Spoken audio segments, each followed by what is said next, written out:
함께 나눌 하나님의 말씀은 시편 16편 1절부터 11절까지 말씀입니다. 시편 16편 1절부터 11절까지 말씀 제가 봉독하겠습니다. 하나님이여 나를 지켜주소서. 내가 주께 피하나이다. 내가 여호와께 아뢰되 주는 나의 주님이시오니 주밖에는 나의 복이 없다 하였나이다. 땅에 있는 성도들은 존귀한 자들이니 나의 모든 즐거움이 그들에게 있도다. 다른 신에게 예물을 드리는 자는 괴로움이 더할 것이라. 나는 그들이 드리는 피의 전제를 드리지 아니하며 내 입술로 그 이름도 부르지 아니하리로다. 여호와는 나의 산업과 나의 잔의 소득이시니 나의 분깃을 지키시나이다. 내게 줄로 재어진 구역은 아름다운 곳에 있으며 나의 기업이 실로 아름답도다. 나를 훈계하신 여호와를 송축할지라. 밤마다 내 양심이 나를 교훈하도다. 내가 여호와를 항상 내 앞에 모심이여 그가 나의 오른쪽에 계심으로 내가 흔들리지 아니하리로다. 이러므로 나의 마음이 기쁘고 나의 영도 즐거워하며 내 육체도 안전히 살리니 이는 주께서 내 영혼을 수월에 버리지 아니하시며 주의 거룩한 자를 멸망시키지 않으실 것임이니이다. 주께서 생명의 길을 내게 보이시리니 주의 앞에는 충만한 기쁨이 있고 주의 오른쪽에는 영원한 즐거움이 있나이다. 아멘. 오늘 이 시편 16편을 가지고 우리 시편 말씀 나눔 10번째 시간 주의 앞에 있는 기쁨이라는 제목으로 여러분들과 함께 말씀을 나누기 원합니다. 요새는 그런 문화가 많이 없어졌지만 과거에는 다수의 사람들이 좋아하는 것이라면 분위기를 위해서 하기 싫은 것이라도 억지로 눈치껏 해야만 하는 그런 문화가 많이 있었습니다. 예를 들어 회식 자리에서 술을 마시지 않으면 분위기를 망치기 때문에 억지로 술을 마셔야만 했고 그런 것을 이제 사회생활이라고 말하기도 했던 것 같습니다. 저도 가끔 그런 종류의 눈치 없을 때가 좀 있는데 이제 모두 짜장면 시키는데 저 혼자만 잡채밥을 시켜서 빈축을 한 적도 있었습니다. 대다수의 사람들이 좋다고 말하는 것, 또 대세가 된 것을 싫어하고 이미 대세가 된 것을 싫어하고 내가 좋아하는 것만을 말하고 주장하는 것은 어느 때나 참 눈치 없는 행동이고 그로 인해 다수의 사람들에게 비난을 받고 미움을 사게 되는 것 같습니다.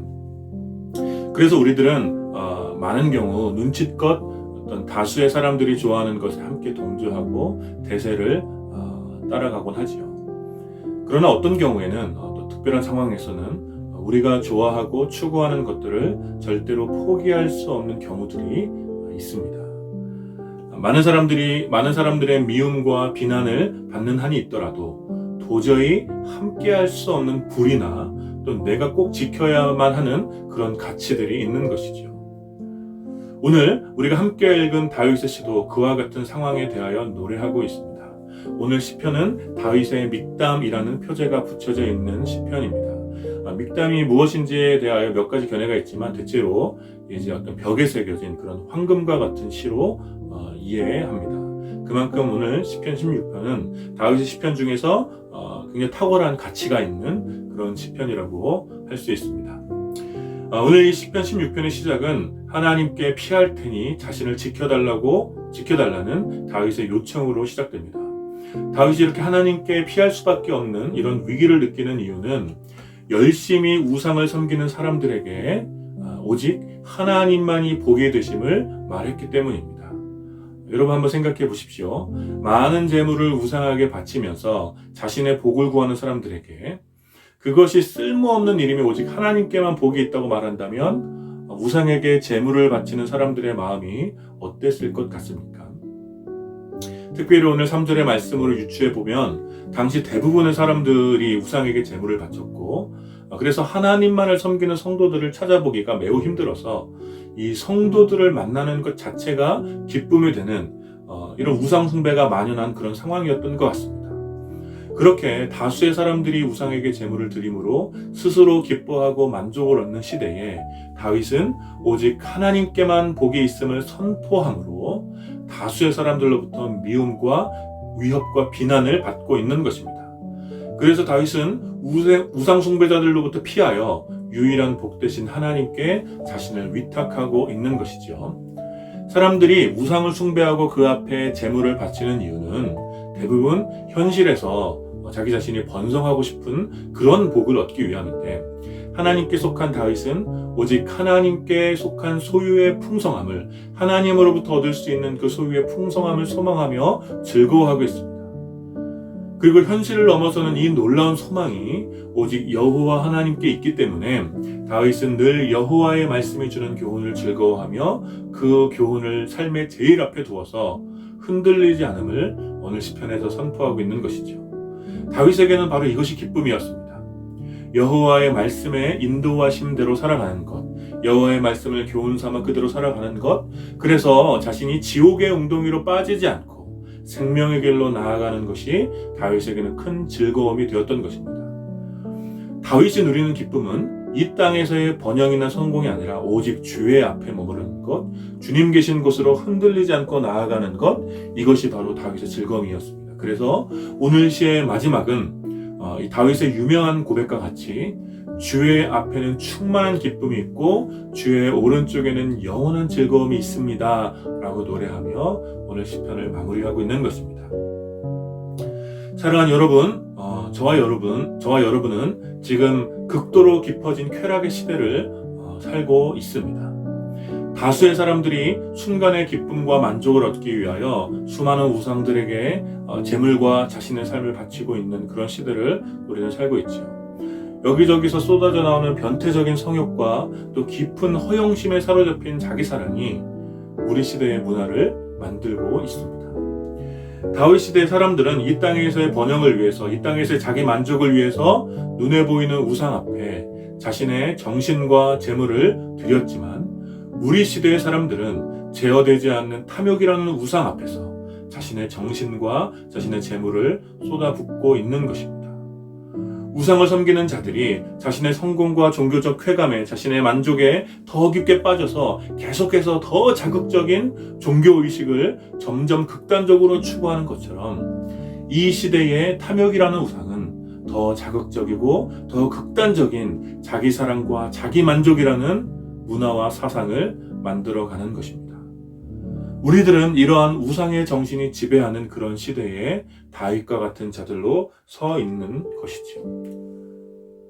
그래서 우리들은 이런 시대에 다윗과 같이 노래할 수 있어야 됩니다.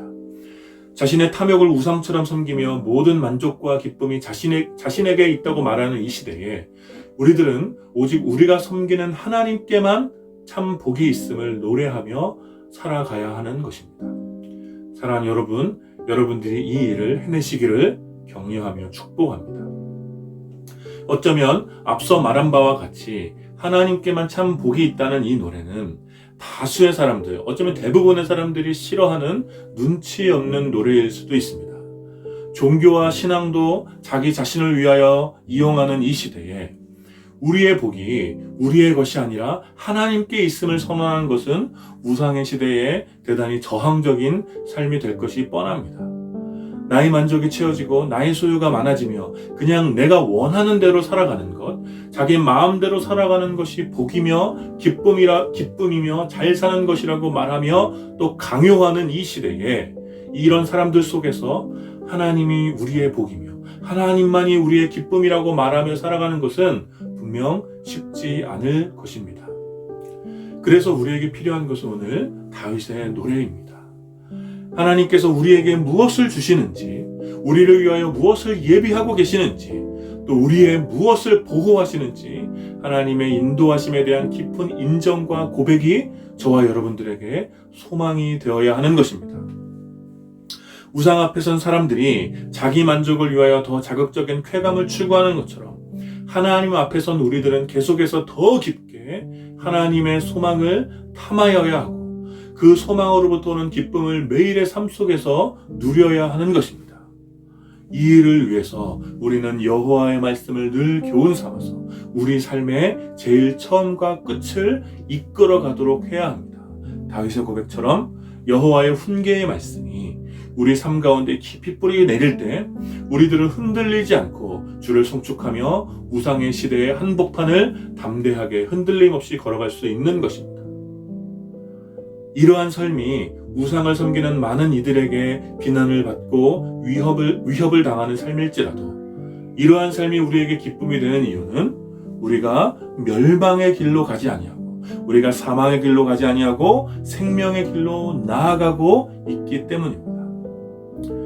함정이 있는 것도 모르고 미련하게 눈앞에 보이는 먹이를 쫓아가다가 올무에 잡히게 되는 미련한 짐승처럼 우리가 살아가지 않고 우리에게 허락된 영원한 소망을 바라보며 우리가 가야 할 이 생명의 길을 올곧게 가는 것이 우리에게 복이 되는 줄 여러분 믿으시기를 바랍니다.